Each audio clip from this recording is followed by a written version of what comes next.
I call the member for Gippsland. Thank you, Deputy Speaker. I'd like to commend the member for Shortland for her contribution to the motion before the House, and I thank the member for raising this important issue, particularly in the context of National Stroke Awareness Week and the fact that 60,000 people in Australia will suffer a stroke this year.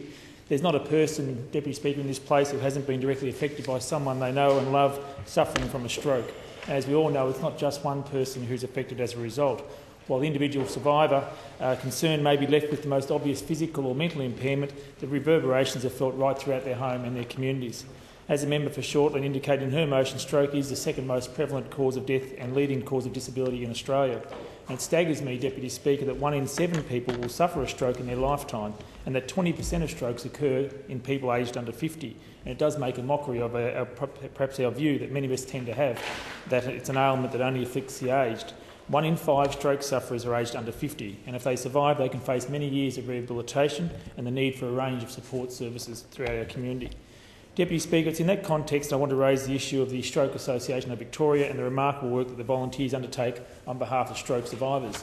I had the opportunity earlier this year to meet with Claire Gray from the Stroke Association when she visited East Gippsland, along with many of her members, and it is a remarkable organisation on many fronts. The association is made up of completely volunteers who provide support as caregivers to their loved ones who have suffered from a stroke, and these people give their time to supporting the stroke survivors and reinforcing the message of stroke awareness to the community at large. They provide a wide range of information and ongoing support long after the medical profession has dealt with some of the most obvious issues. There's this constant need for support and assistance to make sure that a stroke survivor can enjoy the highest quality of life possible. Deputy Speaker, it does disappoint me that the work of the Stroke Association of Victoria is not properly acknowledged with ongoing funding for some professional support staff, and with a relatively minor investment, the work of the association could expand through the use of a professional coordinator to develop and administer their services to more than 20 support groups across Victoria. Australia is a nation that relies very much on the selfless volunteers, and long may that be the case, Deputy Speaker, but we do need to make sure that we don't take them for granted. And it's something that I believe that state and federal governments should urgently consider, is how we fund such volunteer organisations that could leverage countless more hours of support activities and provide even better service with just a small investment from the public purse. Deputy Speaker, we can't talk about stroke without acknowledging the opportunities to minimise our personal risk, and the member for Shortland touched on them. There are some factors which are beyond our control, but lifestyle factors such as diet, alcohol consumption, smoking and how active we are in our daily lives all affect our own level of risk. As members of Parliament, I think we must avoid the temptation to become a nanny state and dictate to our communities, but we can do a lot more to promote healthy and active lifestyles for people of all ages through the provision of appropriate facilities and more support, I believe, for junior sporting organisations. I'm a big believer in junior team sports and the role they can play in connecting our children with their communities and establishing healthy habits for life. I fear that many of our young people actually miss out on this opportunity for purely economic reasons. It's an area that I intend to keep pursuing with governments at all levels to increase access to sporting opportunities and the lifelong benefits it does bring. Deputy Speaker, as a layman, I like the description that the Victorian Stroke Association provides to explain a stroke on its website.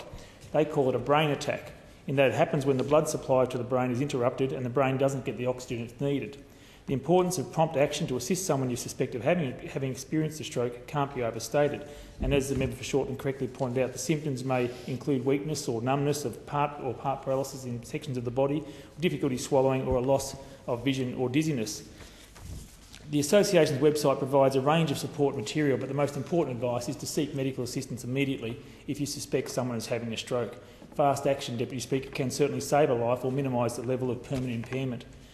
The association's website also makes another important point in relation to the recovery process, and I quote from the website: "The brain is a remarkable organ and it is capable of adapting to change. In the weeks and months following a stroke, many partially damaged cells may recover and start to work again. The length of time it takes to recover varies widely from person to person, but as a rule, a majority of recovery often takes place during the first year to 18 months. But many people continue to improve over a much longer period of time. This is why we always say, never give up." Deputy Speaker, there's a message there for us all in terms of our activities that we undertake to assist people in recovering from stroke and to support research and development into preventive actions. We must never give up. And dare I say it, Deputy Speaker, in the time that's left to me, that if more Australians were aware of the contributions made by the elected members during debates such as this, rather than some of the spectacle we sometimes see in question time, I think their respect for those who choose to serve our community through elected office would rise considerably, and I congratulate the member for Shortland for bringing this important matter to the attention of the House.